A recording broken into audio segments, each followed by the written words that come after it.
There is so much sadness, so much confusion, depression, guilt, anxiety going on in the world. I've seen it with my community. I've seen it with my intimate friends, immediate family. Like I see it all around me. It's all over the world. I was there myself, and starting this week, today, I feel significantly better and I'm in a much better headspace.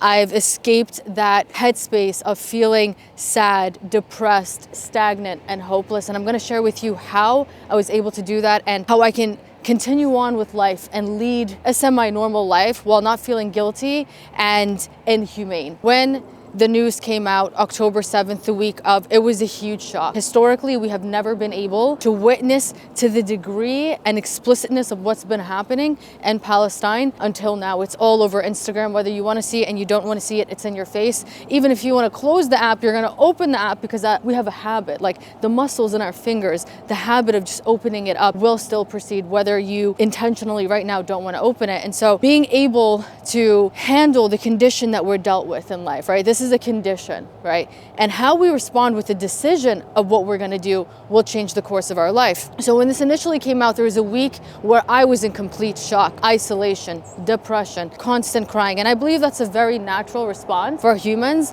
Like humans want to help one another. It's what we naturally want to do. We are humane, right? We want to live by the happiness of one another. We don't want to live by the misery of one another. We don't want to hate. And where we're at, this misery is a passing of the greed of everything that's happened because people are greedy. They hate, they want to conquer. And what we can do, right? We can use our voice and we can observe and recognize what's happening and how we can help. And so what I've done differently in the past week is I went on to ground, right? Like I spread awareness on my social media, and I also took the time to reset and recharge myself, which was the hardest part because I wanted to continue to feel with the Palestinian people, with the innocent people, innocent lives that were killed, guys. Like children especially, like being able to see that, bombed babies and everything, understand that psychologically we are not prepared for that. We were never prepared for that. Nobody taught us how to deal with this. So recognizing that this is a new challenge to you and putting your awareness on resolutions for yourself and your environment and community is what it will help you, right? Because for me, what started to change, how I started to feel better, is when I actually stood up for what I believed in, right? And I love this quote, it's never wrong to do the right thing. And so while I wanted to do the right thing, I was still grieving inside. I wasn't questioning what is the right thing. I was still grieving. I was still hurt. So you have to take the time for yourself, whatever you need. If that's to get off social media, shut off your phone, take some time for yourself, to cry, each person deals with that in their own way, right? Grief isn't about forgetting. It's about taking that experience and marrying it into your life in a meaningful way. Like, what are you doing with this? So after that process, obviously praying has been a big thing for me. Whether you're religious or not, praying has really reinstilled my hope, but getting on ground and using my voice has actually made me own my power even more. I felt like my hands were tied behind my back. Like, what is my talks gonna do? Not gonna lie, the first week I felt like, what am I supposed to do? Raise awareness about something that's been happening for 75 years. But at the same time, I felt extremely guilty to move on with my life, like to continue work, to continue working out, to continue living a good life. I felt extremely guilty, but you know what? When you assess the situation, when you handle it the right way, you do what's right, you enter a headspace that allows you to move forward. Life is about moving forward. The difference between happy and unhappy people is happy people know what they want and they work on how to get it. That's ahead of them. All of that is in the future.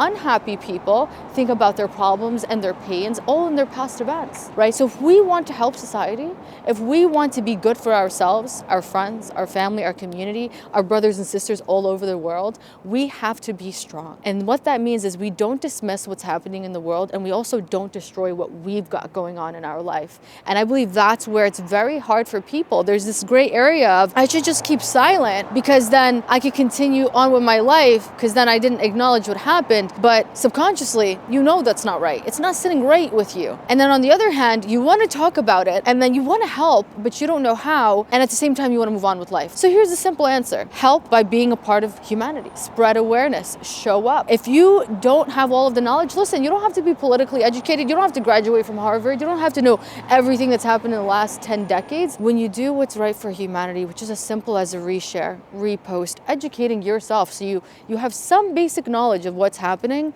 and you share other people's work, then it's not so much of a burden and weight on you to have all of the answers. But in my opinion, doesn't take a lot of knowledge to see what's wrong with the world. Whenever you see children and babies being killed, bombed, I just have to put reality for what it is. It's not that hard. You can see what's wrong and you can stand with what's right. And so while we're doing this, right, there will always be a level of resistance. And what I've become so much more bulletproof to is the opposing opinions, right? That like to take what you say and make you focus on a negative detail. While you're pushing forward, you have to be able to bounce off that noise, right? You know your stance, what you're doing right, and just expect the resistance to come and focus on what you're doing. Heading forward means we're not looking back. We're not looking at what somebody said to us yesterday or what happened yesterday or what we didn't do. We're focused on how can I be better for humanity and myself today. This moment is what matters, and that question takes you back to this moment. When we pause and we don't, respond instinctively, we're able to respond intelligently. Posing the question allows you to pause for a split second and respond and make a better decision, right? Our whole life is about decisions. Everything good in your life, the next good relationship, the next good career, the next good anything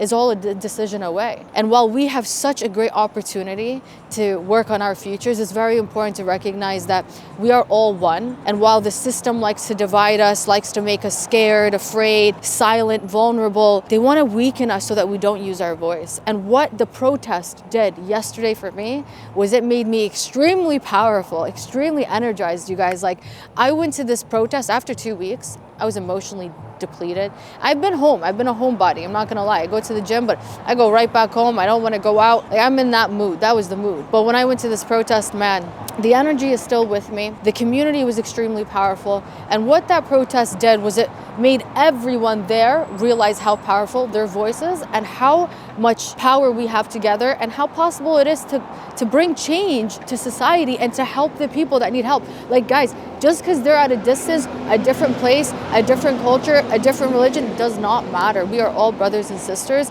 and that unity together made me feel so cozy and so full of hope and life. And I can only encourage you guys to do what's right in your heart, right? There's no boundaries and borders to humanity. You could feel it, right? Humankind, we're here to help each other. And when you do what's right, everything else falls into place for you. I can carry on and continue to work on my passions, what I love to do, the positive footprint I want to put into this world. I'm able to do the things I love and care deeply about because I'm not neglecting what's happening in the world. I'm not neglecting my other brothers and sisters in humanity. I'm showing up for them as well. So these are all things that have helped me. Prayer, showing up for community, spreading awareness, making donations. Those little things you do and doing the right thing feel so good. And it's not just a personal subjective opinion, it's psychologically proven. Every time we do something good, the pleasure center in our brain just dumps endorphins into our systems. We literally feel good. Like, we feel so good helping someone. You ever gave somebody money that needed it and you felt good about it? You ever opened the door for somebody, let the old person pass, the elderly, or maybe you were driving and you're like, you know what, I'm not gonna cut them. I'm gonna let them come in front of me. You felt a sense of like fulfillment. Like, wow, I'm a good human. I'm good. Like, I have patience. Like, I let that person go ahead of me. That feels good physically. And so when we do the right thing, we don't have to constantly think about what is the right thing. It becomes a part of us. It is contagious. And so that act of going to the protest for me and doing my part to show up for humanity has become within me that I don't really have to question what's the right thing. I know what the right thing is, right? And it's not always the easy thing to do.